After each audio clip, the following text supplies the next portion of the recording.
I watched it. I still can't believe what I just saw. Yeah. A 14-point lead for the Knicks with 3.5 left to go. A 9-point lead with 51 seconds left to go. But Aaron Nesmith scores 20 points in the fourth quarter, including 6 threes. Tyrese Haliburton ties it with a jumper that bounces off the back of the iron, 8 feet in the air, and comes back down through the hoop. The Pacers win it in overtime, and I don't know if the Knicks can take a game here at this point. I don't know how you come back from this. I really don't. This may be the worst Knicks playoff loss. This may be worse than the Reggie Miller game in 95. This may be the worst loss because of all of what goes along with this. It's the Pacers again. You get the choke sign, a miracle 3 that shouldn't have even went. Really, I don't know how you come back from this. I really don't. Now, someone who might maybe feel better or may say, yeah, Jason, this is how it's going. Fox Sports 1 NBA Insider Extraordinaire. Check him out on the On the Ball podcast as well on Twitter, at Ric Bucher. It is longtime friend of the show, Ric Bucher. Rick, what's happening, man? Oh, you know. Say it. You know what's happening. The struggle is real, Rick. They're happening. The Indiana Pacers are happening. Jason, the Indiana Pacers, they're happening. Hey, it's just one game. Don't sweat it. It's okay. Did I lose you? No, he's trying to figure out how to compose himself at this point. Sorry, Rick. He's going through it. That 14-point lead, 2.5 left, and then unable to close out, and it becomes Nesmith. So use it tomorrow. N-E, neon, shining light on Broadway. Yeah. Hey, it's only one game, Jason. It's okay. Rick, this is like 100 games. This is sometimes game one is game one. Sometimes game one is everything. I don't know how you, Rick. It's a 14-point lead at home. You blow it. All you have to do is keep saying in the huddle, "No threes, guys. Last week, no threes, no threes." Guess what? Pacers keep hitting threes. They keep hitting threes, and Haliburton hits that miracle shot, does the choke sign. I wanted the Knicks to make him eat it in overtime, but no. Yep. Can't stop him in OT. Haliburton picks tonight to be the great Haliburton, and now it's 138-135. Mentally, I don't know where you go from here. I really don't. I honestly don't think you're giving these Knicks enough credit. I do think that they are mentally tougher than that, and look, Indiana, certainly the Pacers have nothing to lose. They're coming in with a ton of confidence, as they should. I expected this to be a very dramatic series. I had no idea that we were going to get game one like this. I thought the Knicks would win game one. I thought it would be close. I was surprised that they were winning a game that was as high-scoring as this one was. And then, lo and behold, it was like, oh, I guess they're not. So, but I just look. A lot of things had to go right for the Pacers to pull this out. And yes, the Knicks had that big lead, but I don't think they're the Boston Celtics. I think they can look at a lot of the things. I think they got a little 3-point happy down the stretch instead of continuing to attack the rim, and that was their downfall. And then you had Jalen Brunson, who was, with 5 fouls, kind of had to play different. It is interesting how they are attacking him at the defensive end, and they're going to have to figure something out when it comes to that. But these teams are so evenly matched that, and we've seen. You said we saw the great Ty Haliburton tonight. We've seen times where we don't see the great Ty Haliburton. So. I don't, at this point in the playoffs, I don't expect what we've seen to this point change dramatically. And what we've seen to this point is a New York Knicks team that has that is battle tested, that's had to go through taking a couple punches and responding to them. Maybe not any as dramatic and big as this one, but they've had to answer the bell. They did it. They've had to do it from the first series. And conversely, we've seen Indiana be up and down at times. So I still think that this is going to be a very long series. And while I think it puts the Knicks on their back foot at this point, I still don't eliminate the possibility of them still winning the series. Now, clearly a miserable 7.5 minutes of basketball as we're chronicling, Rick. But before that, the second quarter to me stood out as a giant growth moment for the Knicks, where they were able to let Jalen Brunson sit for almost 7 minutes. So, I mean, I think that would bode well for future returns, that you saw some semblance of continuity that had eluded them in the past. Yeah, I mean, a lot of that was built on Campaign hitting a couple threes, which he generally has not done in the playoffs. Sure. But OG Anunoby sort of taking over for a period. So, yeah, I mean, the fact is that Tibbs is playing a deeper rotation at this point, and they have to have that. I mean, Payne has to get minutes. McBride has to get minutes. Mitchell Robinson obviously is going to get minutes. If he can play 8 consistently and they can contribute, then I don't think that the depth that the Pacers have is going to be the issue. It really comes down to your stars have to outplay their stars or even up their stars, and then you have to have that next player down the line contribute. And that player for the Pacers tonight was Nesmith, and I don't know that the Knicks necessarily got that from a third or fourth guy. Here's how bizarro this few minutes is right here. I don't think the Knicks are going to win a game, and Rick is saying it's going to be a long series. Knicks are bouncing back. Like our roles, it's like we did Freaky Friday, Rick, and we ran into each other, and I'm you and you're me right now. Yeah, I know. It's well, you know what? I do what I can, Jason. I do it.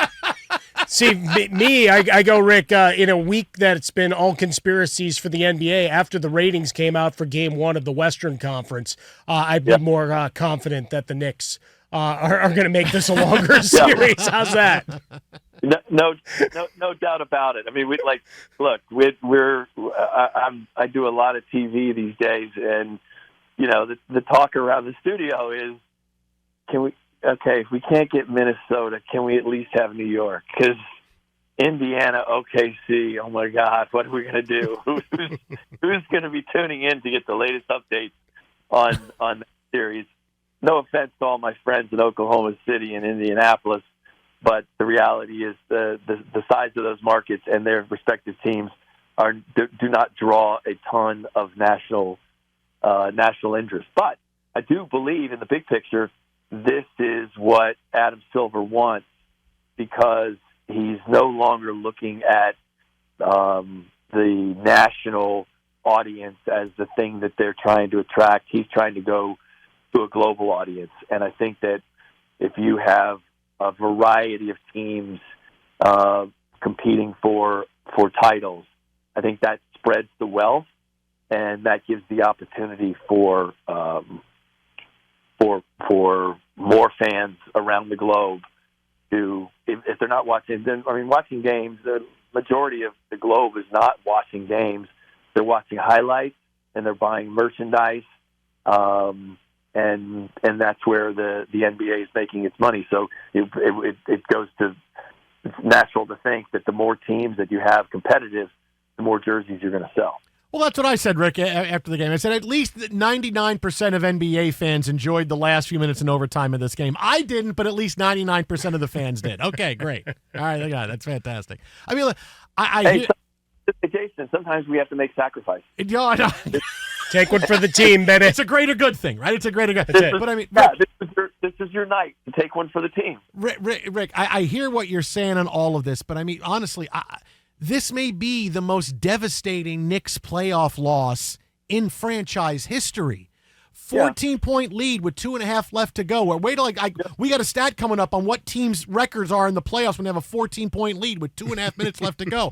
And not just that, it's to the Pacers. And it's a miracle shot at the end, and Haliburton does the choke sign, and they lose in overtime. And it's like, I hear all you're saying, but all I keep saying is, I don't know. I still feel like I got punched in the face like 20 times and I need smelling salts. Yeah, when you put it that way, you're right. The series is over.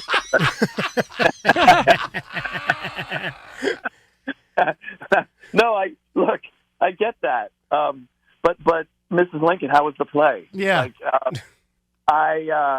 No, I get all that, but I really, the question is, are the players either buying into all that, or are they feeling all that? Are they feeling all that history?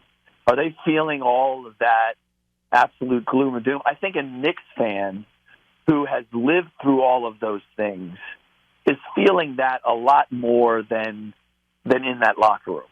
Just because it's kind of the league that we're seeing now, which is crazy things happen. I mean, how many record comebacks have we had? So I don't know that they're looking at it from quite the same historical perspective and saying, you know what, we just suffered the worst loss in New York Knicks playoff history. I still think there's a part of them that has to be thinking, we're the first Knicks team in forever that has actually made the Eastern Conference Finals, and it's game one. And yes, we lost it on our home floor, and we blew a big lead, but we have demonstrated that we have the capability of erasing big leads and winning games down the stretch as well. So, look, Indiana did to us what we have done, what we did to the defending champs.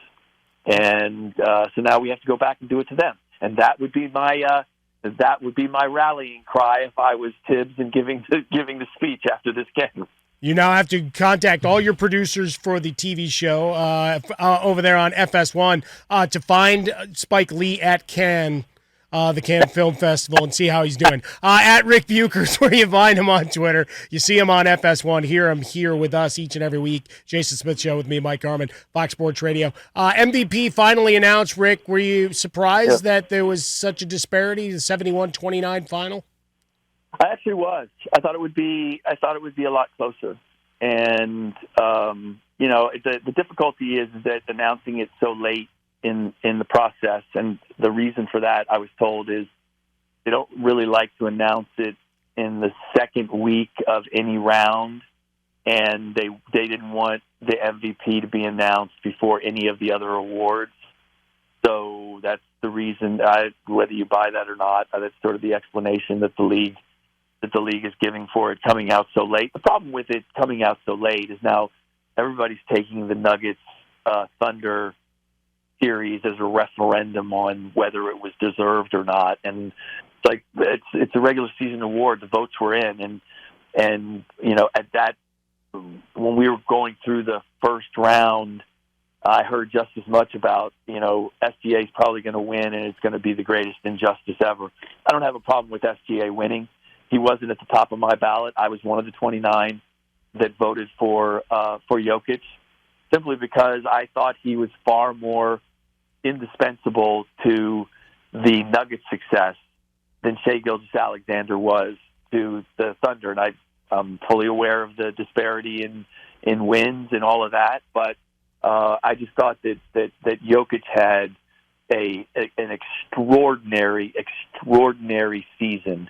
And I just couldn't say that about Shai. He had a great season. He was the best player on the winningest team.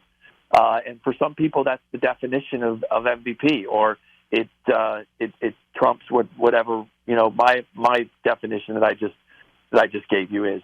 That's the beauty of this, and I think I like it.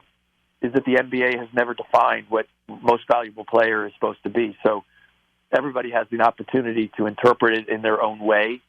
And as a result, we have a lot of debate and conversation.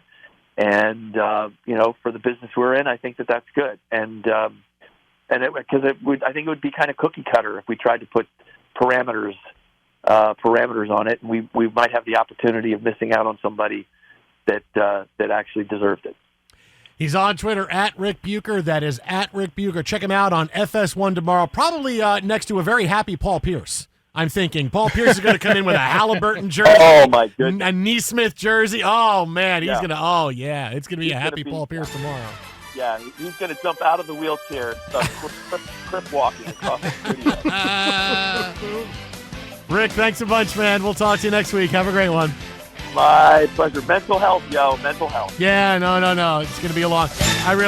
Honestly, I just want to throw up, go to bed, and wake up after Game 2 is over. That's really what I want to do. Should I get you a That's sandwich? really what I want to do. Or I taco? Really what I want to do. You want Man, taco? I'll tell you, it's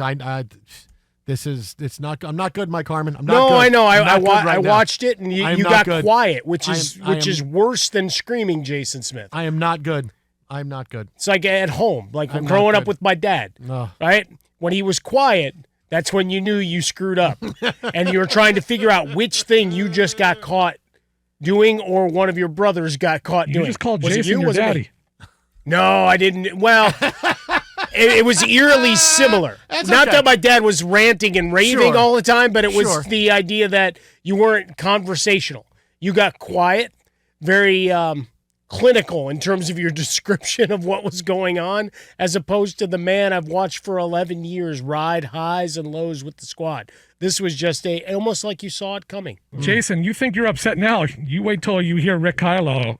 He's going off on the Knicks. Oh man, is he really? Yeah, he's going to have some quotes that you're not going to like. Okay, well we'll have him and we'll have Tibbs because I think Tibbs was doing one word answer. His And press then he fought conference. somebody. Yeah. Oh, good.